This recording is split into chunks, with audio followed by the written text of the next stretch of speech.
நஹ்மதுல்லாஹல் அலீம் வனுஸல்லி அலா ரசூலிஹில் கரீம். அம்மா பாத். அன்பான ஜமாத்தார்களே, பெரியோர்களே, அல்லாஹ்வின் பேர அருளினால் ஃபஜ்ருடைய தொழுகையை இமாம் ஜமாஅத்தோடு தொழுதுவிட்டு அருள்மறை அல் குர்ஆனுடைய வசனங்களின் விளக்கங்களை தெரிந்து கொள்வதற்காக நாமெல்லாம் அமர்ந்திருக்கிறோம். ரப்பு சுப்ஹானஹு வ தஆலா நம்முடைய எல்லா இபாதத்துகளையும் முழுமையாக குறையில்லாமல் நிறைவாக கபூல் செய்வானாக. ஆமீன். ரப்புல் ஆலமீன் இன்றைய நாளை பரக்கத்தான நாளாக, ரஹ்மத்தான நாளாக அல்லாஹ் ஆக்கி தருவானாக. ஆமீன். கெட்ட முடிவுகளை விட்டும், முசீபத்துகளை விட்டும், திடீர் மரணங்களை விட்டும், ஷைத்தான்களுடைய தீங்குகளை விட்டும், நோய் நொடிகளை விட்டும் பாதுகாப்பு பெற்ற நாளாக அல்லாஹ் இந்த நாளை நமக்கு அமைத்து தருவானாக. ஆமீன். கண்ணியமான ஜமாத்தார்களே, பெரியோர்களே, சூரத்துல் ஃபாத்திஹா என்கிற முதலாவது சூராவினுடைய அல்ஹம்துலில்லாஹி ரப்பில் ஆலமீன் என்கிற முதலாவது வசனம் குறித்து நேற்று சில செய்திகளை தெரிந்து கொண்டோம். தொடர்ந்து இன்றைக்கும் அல்ஹம்துலில்லாஹ் அதை பற்றியே நாம் பார்க்க இருக்கிறோம், பேச இருக்கிறோம். கண்ணியமானவர்களே, நேற்று நான் சொன்னது போல துக்கமான காரியத்திலும் இன்பமான காரியத்திலும் எல்லா சூழ்நிலையிலும் ஒரு உண்மையான மூமின் என்பவன் அல்ஹம்துலில்லாஹ் என்று அல்லாஹ்வை புகழ்ந்து கொண்டே இருப்பான். என்ன நடந்தாலும் சரி. இதை அப்படியே பின்பற்றினார்கள் சஹாபாக்கள், தாபிஈன்கள், இமாம்கள், வலிமார்கள் எல்லோருமே வாழையடி வாழையாக சந்தோஷமான காரியம் அவருடைய வாழ்க்கையில் நடக்கிற போது எப்படி அல்ஹம்துலில்லாஹ் என்று சொன்னார்களோ, அதே போன்று ஏதாவது ஒரு துக்கமான காரியத்தை அல்லாஹ் அவருடைய வாழ்க்கையில் கொடுத்தால் அப்பொழுதும் அல்ஹம்துலில்லாஹ் என்று சொல்லி பழகினார்கள். முஹித்தீன் அப்துல் காதிர் ஜீலானி கத்தஸல்லாஹு சிர்ரவுல் அசீஸ் எல்லா வலிமார்களுக்குமான தலைவர் அவர்கள்தான். கௌசுல் ஆலம், எல்லா அவுலியாக்களுக்கும் தலைவர் அவர்கள்தான். ஒரு பெரிய பணக்காரர், மிகப்பெரிய கப்பலிலே வியாபாரம் செய்யக்கூடியவர், மிகப்பெரிய ஆலிம், இந்த மார்க்கத்தினுடைய மேதை, ஒப்பற்ற மேதை. மாணவர்களுக்கு ஒரு தடவை பாடம் நடத்தி கொண்டிருக்கிற போது முஹித்தீன் அப்துல் காதிர் ஜீலானி அவங்க வீட்டில் வேலை செய்யக்கூடிய ஒரு ஆள் ஓடி வந்தார். வந்து, முஹித்தீன் அவர்களே, உங்க சரக்கு கப்பல் கடலிலே கவிழ்ந்து விட்டது என்று சொல்கிறார்.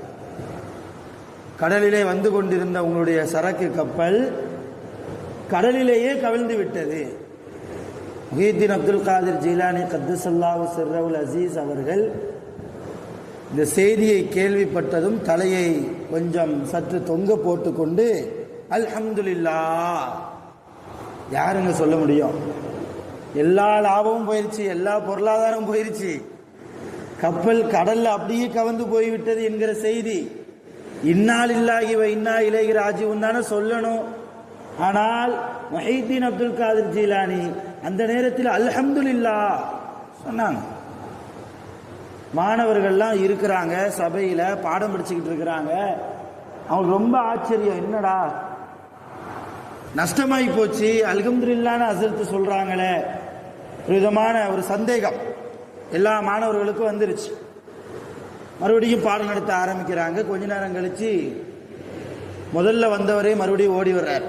முஹித்தீன் அவர்களே, கவிழ்ந்தது உங்க கப்பல் அல்ல, வேற ஒரு ஆளுடைய கப்பல்.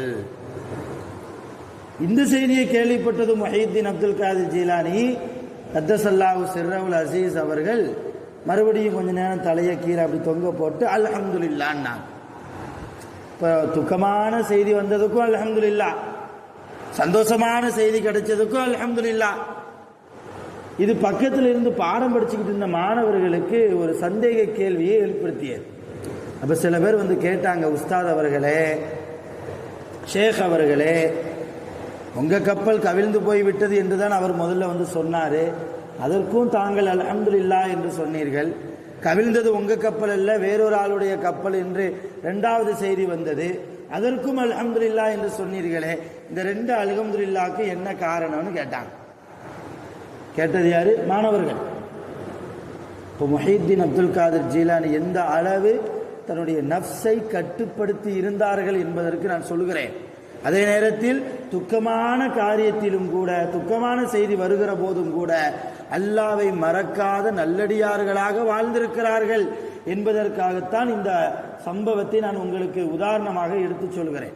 அருமையானவர்களே, முஹித்தீன் அப்துல் காதிர் ஜீலானி அவங்க சொன்னாங்க, செய்தி வந்துச்சு இல்லையா, உங்க கப்பல் கவிழ்ந்து போச்சு. அப்படி செய்தியை கேள்விப்பட்டதற்கு பின்னால் நான் என்னுடைய நஃப்ஸை பார்த்தேன். கலங்குதா, ஐயோ என்று பதறுதா, பொருளாதாரம் போச்சே, காசு பணம் போச்சே என்று ஒரு மாதிரி நிலை குலைந்து போகுதா என்று என் நஃப்ஸை நான் குனிந்து பார்த்தேன். எந்த பதட்டமுமே இல்லை. அப்ப பொருளாதாரத்தின் மீது ஆசை நம் நஃப்ஸிடத்தில் இருந்திருந்தால் பதட்டம் ஆயிருக்கணும் இல்லையா? 10 லட்சம் ரூபா போட்டு முதல்ல முடக்கி ஒரு கடையை ஓபன் பண்ணா திடீர்னு ஒரு சூறைக்காத்து வந்து அடிச்சுட்டு போயிருச்சுன்னு வைங்க, இடிஞ்சு போய் ஆட்சியார் உட்கார்ந்துருவார் மூலையில, தலையில துண்டை போட்டு போய் உட்கார்ந்துருவார் இல்லையா? இந்த பாலா போன காத்து, நான் அல்லாவை தொழலையா, அவனை தகஜ தொழலையா, 5 வக்து தொழுகிறேனே, அவனை தஸ்பீ செய்யறேனே, இஸ்திக்ஃபார் செய்யறேனே, இல்லாதவருக்கெல்லாம் நான் காசு பணம் கொடுத்து உதவுறேனே இல்லையா, ஏழைகளுக்கு சாப்பாடு கொடுக்கிறேனே, எனக்கா இப்படி சோதிக்கணும், அவன் அல்லாஹ்வை திட்டுவோம். காரணம், நம்முடைய நஃப்ஸ், ஆன்மா காசு பணத்துக்கு அடிமையாகி போய் இருக்கிறது. உண்மைதான், கசந்தாலும் உண்மையை பேசித்தான் ஆக வேண்டும்.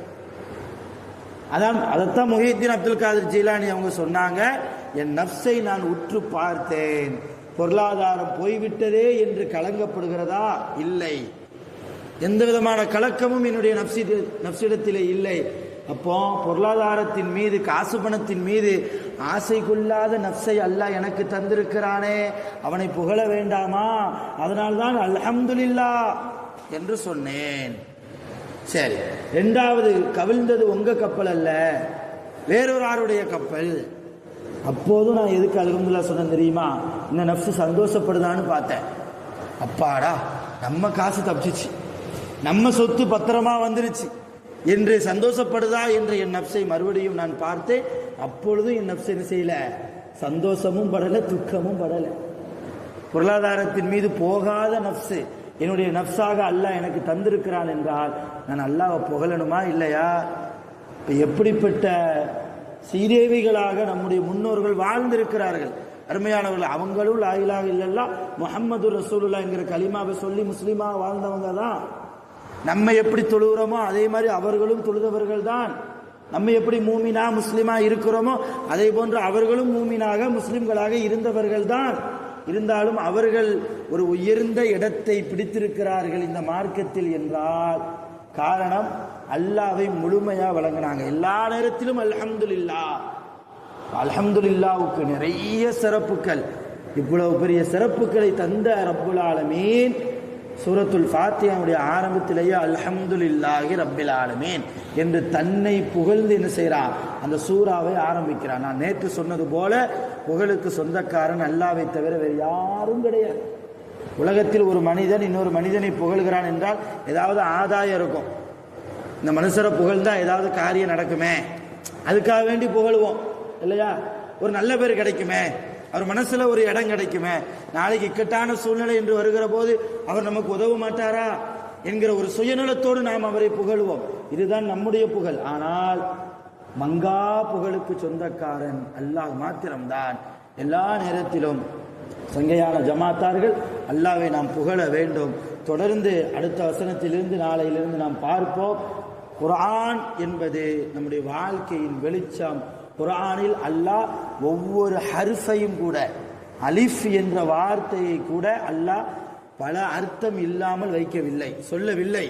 அதை மட்டும் நாம் நம்முடைய கல்வியில ஏந்தியவர்களாக தொடர்ந்து சுபு தொழுகையில் திரளாக வாருங்கள். இங்கே வராதவர்களுக்கும் நீங்கள் விஷயத்தை எத்தி வைத்து சுபு தொழுகைக்கு வருவதற்குண்டான நல்ல நசீபை அவர்களுக்கு நாம் ஏற்படுத்தி கொடுக்க வேண்டும்.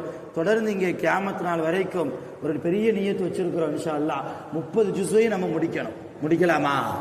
உங்க ஒத்துழைப்பு இருந்தால், அல்லாஹ்வுடைய நாட்டம் இருந்தால் நம்ம முழுமையா முடிக்கலாம். ஏதோ ஒரு சூரா, ஏதோ ஒரு ஜுஸு, ஏதோ ஒரு 10 ஜுஸு, அது அல்ல, 30 ஜுஸையும் முடிக்கணும் இன்ஷா அல்லாஹ்.